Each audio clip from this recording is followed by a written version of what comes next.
They're pushing for more money for our armed forces, pushing ahead with a defense bill that both boosts military spending and slows down reductions in our troop levels. The White House says it will veto that bill. Republican Buck McKeon, out of California, chairman of the House Armed Services Committee, my guest now. And sir, it's good to have you back on our program here in America's Newsroom. Your plan is to fight the defense cuts, add to the defense budget at a time where, everybody's talking about the debt and spending, which could be a difficult sell. We'll get to that in a moment. But your idea is to get rid of what you call mandatory spending programs that are, quote, dysfunctional in the U.S. government. What would you get rid of in order to keep the defense budget where you want it? Well, this goes back to when we passed the Deficit Reduction Act last year, and we saved about $900 billion out of spending. Half of that came out of the military. Even though they only account for less than 20% of the budget, half of the savings came out of the military. And then on top of that, the super committee, the special committee, super committee, was supposed to find savings on the mandatory side of spending, because if you eliminated all of the discretionary spending, we would still be running a deficit of about $500 billion a year. So the real problem that we have to address is reforms in the mandatory spending programs. Let me just pick up on the point that you're making there. You say the troops make up 20% of our budget, but they're going to pay 50% of the cuts.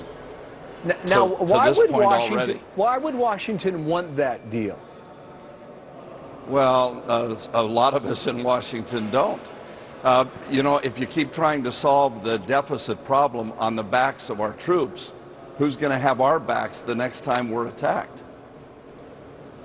Secretary Panetta says the House and folks like you are just inviting more gridlock. What do you say to that? No, we passed the Deficit Reduction Act, which will take us on a glide path to start cutting our overall spending. On top of the $487 billion that we've cut from defense already in this budget, we have another $500 to $600 billion that kicks in January, sequestration, which means over the next 10 years, we're taking $100 billion a year out of defense. That's at a time when we're in war. In history, we've taken down our military after every war so that we won't be prepared for the next one. This is the first time I've seen us have deficit reduction like this on the backs of our troops while they're still fighting over in Afghanistan. I mentioned a veto threat by the president. What do you say to that? Well, if he wants to veto the things that we're doing to try to help the troops, that's up to him. He increased the budget for defense $4 billion. We increase it $8 billion, just a little bit more than the president. I mean, that's a lot of money, $4 billion. But the things that we do with that are to try to keep the promises were made to the troops when they sign up for the military that they'll be given health care. The president wanted to increase the costs of their health care. We take the difference and keep their costs in line with the promises that we've made.